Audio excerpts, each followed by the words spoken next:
Good morning and welcome to the Core Connection. I'm Mira Rubin here with you on Enlightened World Network. And today's topic is enough. When is enough enough? When is more too much? We get to, good morning, Rosalind, welcome. So good to have you here with us this morning. Today we're talking about enough. And what does it look like to be enough, to have enough? And what would it look like to let go of our constant striving for more? So it should be a fun conversation. But before we get started, let's take a minute or two to get present. So let's take a deep breath in through your nose and hold it.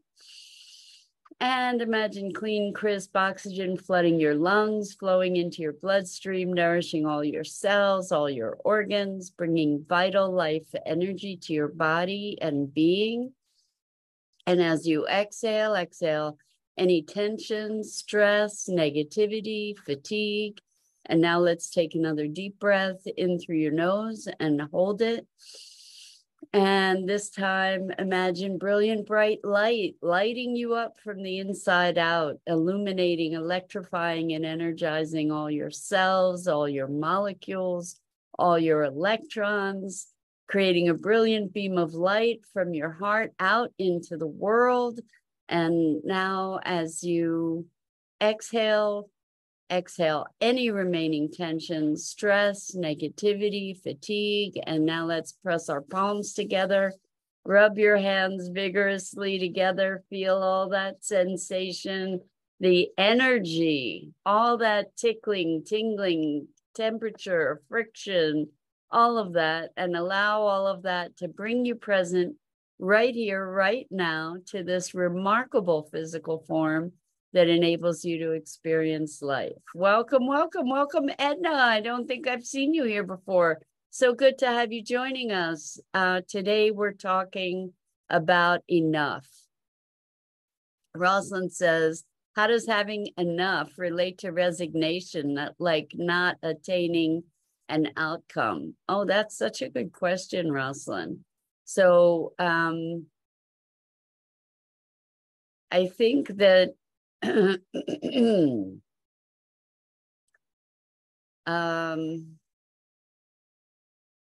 resignation, like not attaining an outcome. Well, the thing about enough is that we tend to evaluate our value based on externalities. You know, we've been conditioned to believe that we are our accomplishments, we are our possessions. Good morning, Bernadette. So good to have you here with us this morning for our conversation about enough. And Rosalind was asking, how does enough relate to resignation, like not attaining an outcome? And so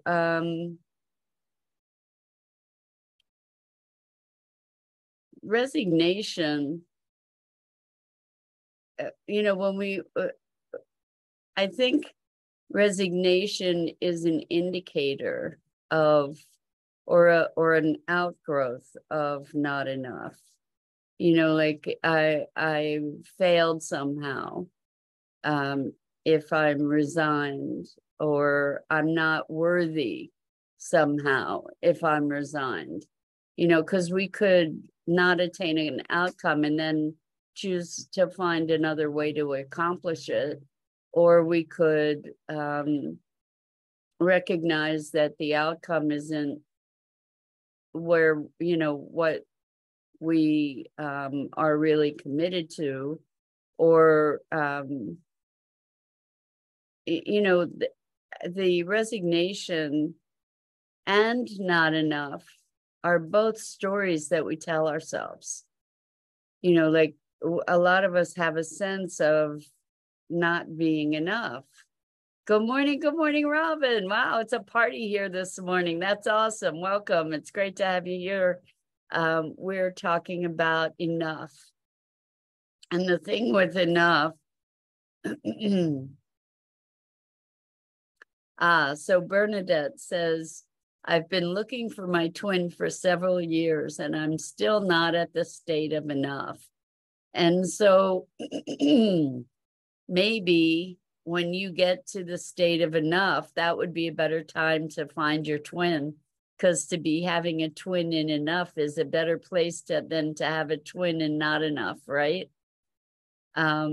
So this state of enough is a state of wholeness, being enough, like not relying on all the stuff to make us enough, to fill a hole, to make our measure of being of being.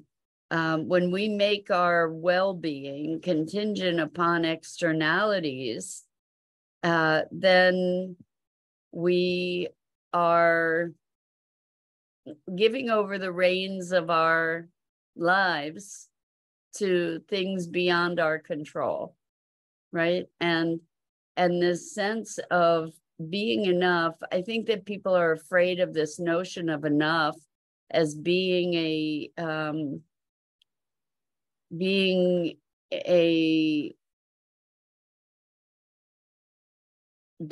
proposing a danger of complacency, like that we'll just end up doing nothing, being nothing. But the thing is that if we're really embedded in being, that in itself is enoughness, right? So Rosalind says, so enough, being content with whatever the conditions are. The desire could still be present, but non-attachment to the desire is allowed to come and go. Yes, so I think it's an interesting line to walk, because what I believe is that coming from a space of enough, we're not driven to engage in things that are not in alignment with our being. Okay, so if I'm enough, I don't have to prove that I'm enough by making more money or getting better, getting big air quote, better stuff or more stuff. I can then be present to the authentic impulses of my being that are calling me into a new expression. Okay, so being enough and being content with whatever the conditions are.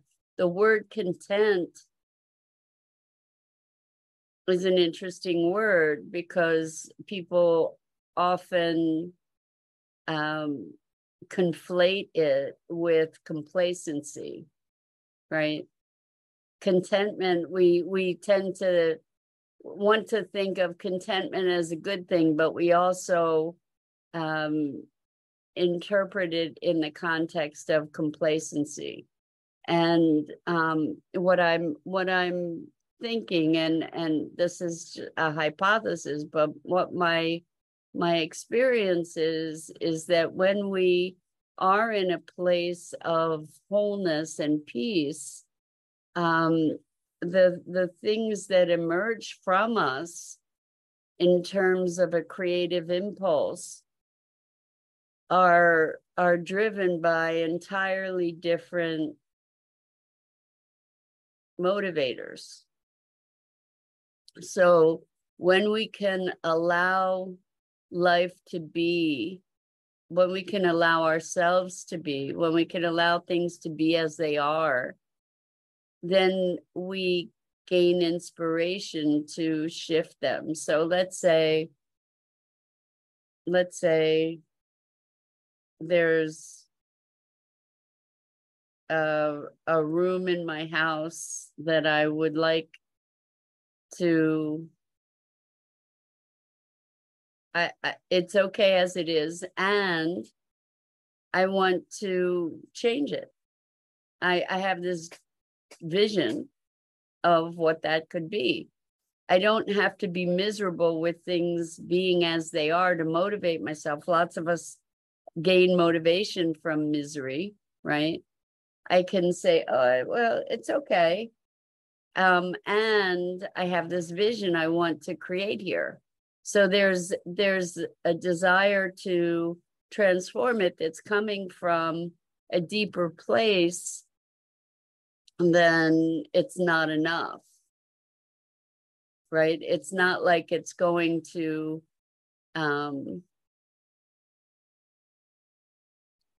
fill a hole as much as it's going to give me joy. And I don't think that those are the same things. You know, to be coming from not enoughness is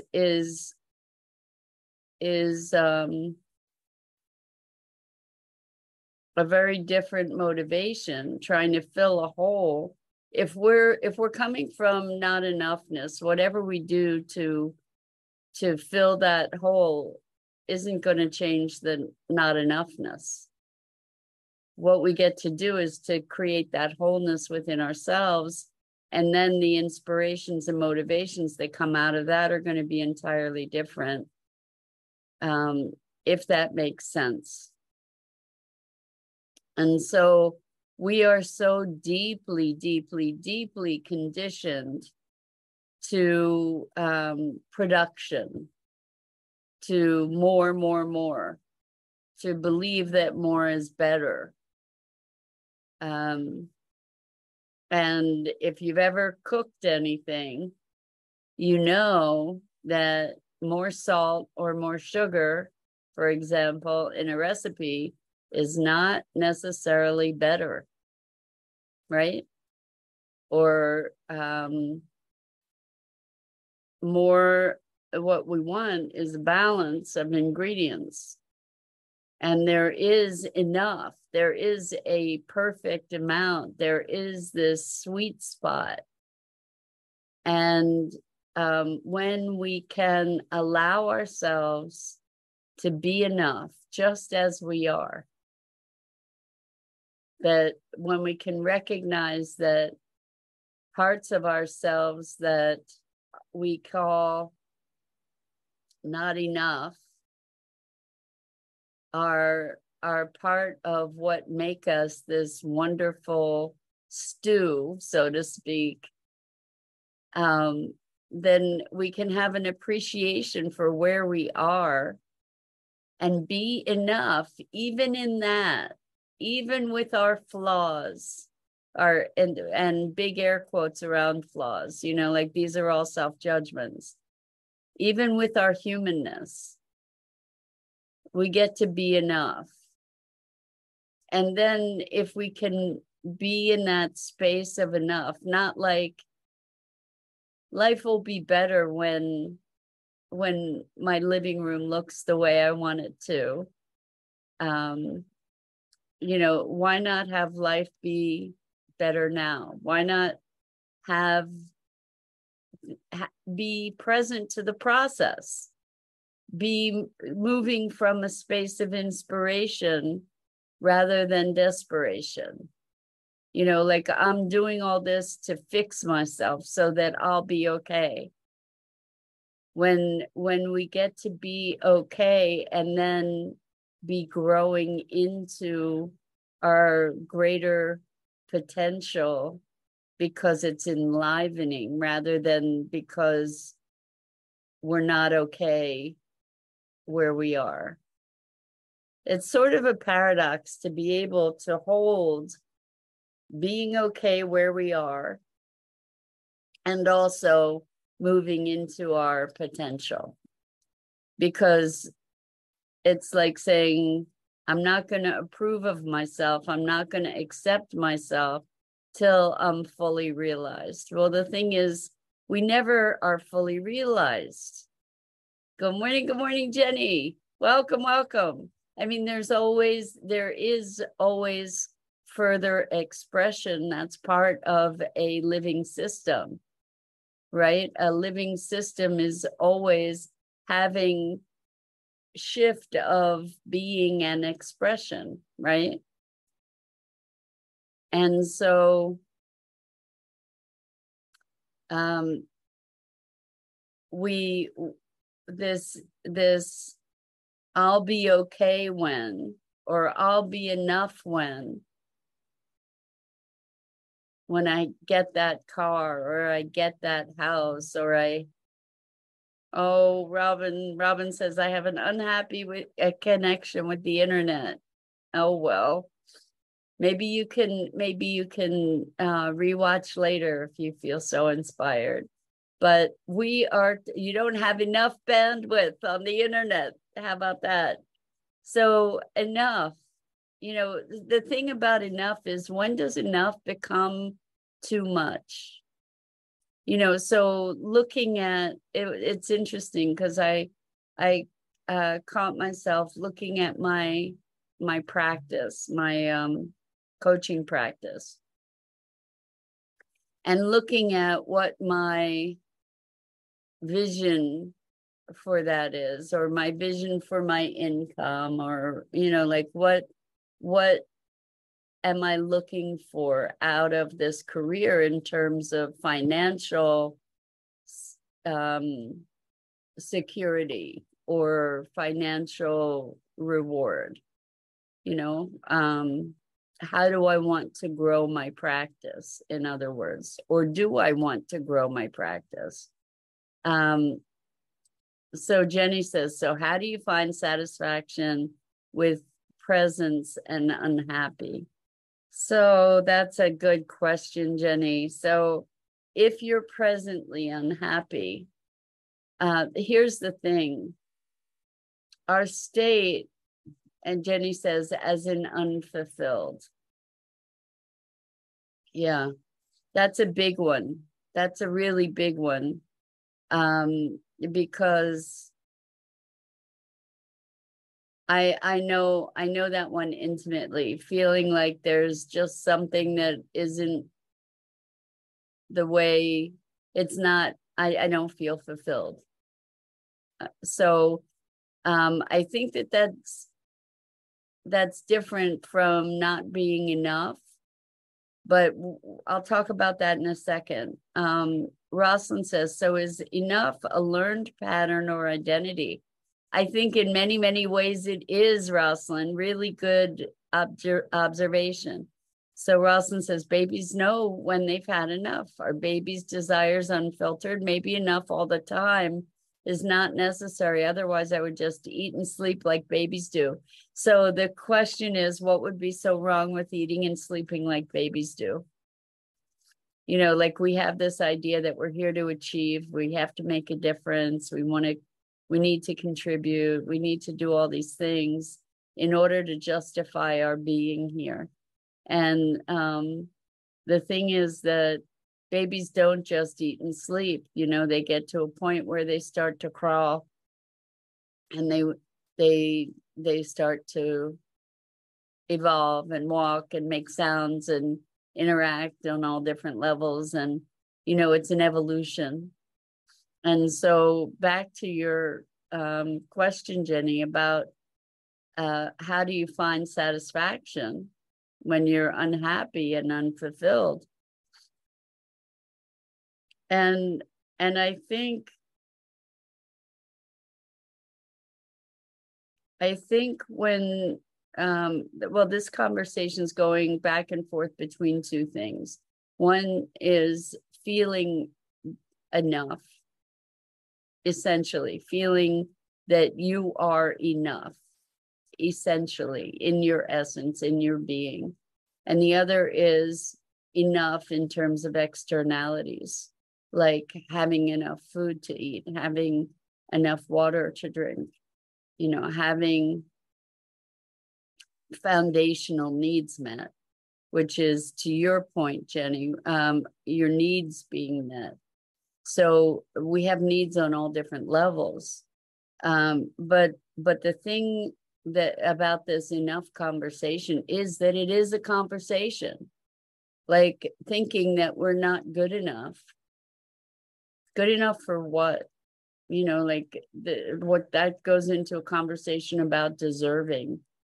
And some of us believe that we deserve to be treated poorly because we're terrible human beings, or, there's something deficient in us. So of course we get treated badly.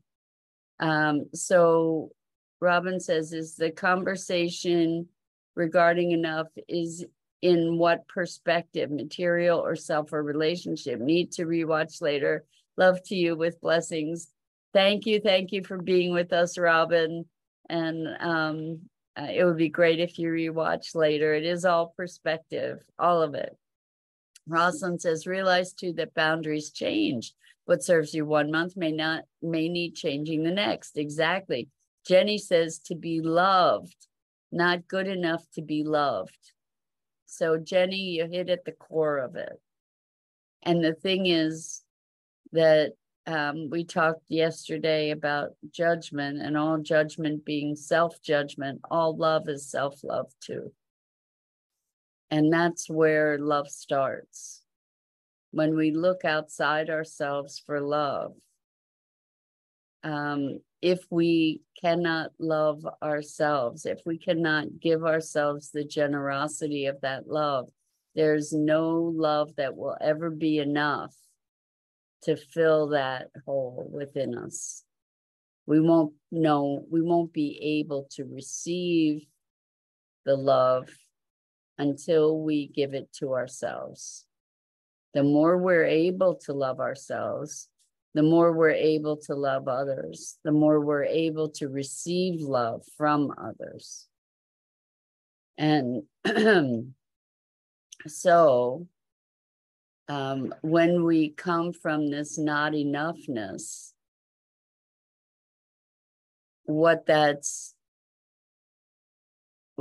part of that dynamic is not allowing ourselves to be worthy of love, not allowing ourselves to love ourselves. And the loving ourselves is not coming from a space of ego. It's coming from a place of compassion and care and generosity. And Jenny says, I was not taught to love myself. Jenny, I promise you, sweetheart, you are not alone in that. Many, many, many of us are taught to not love ourselves. Many, many, many of us are taught that we are not enough, that we are not okay, that we are inadequate somehow, that we are flawed and deficient and therefore unworthy. And that becomes the crux of things. Robin is replying to Jenny saying, you are good enough, love yourself. I also am learning to love myself in a more caring way. And so one of the things that might help us in our expanding our capacity to love ourselves, one of the things that might help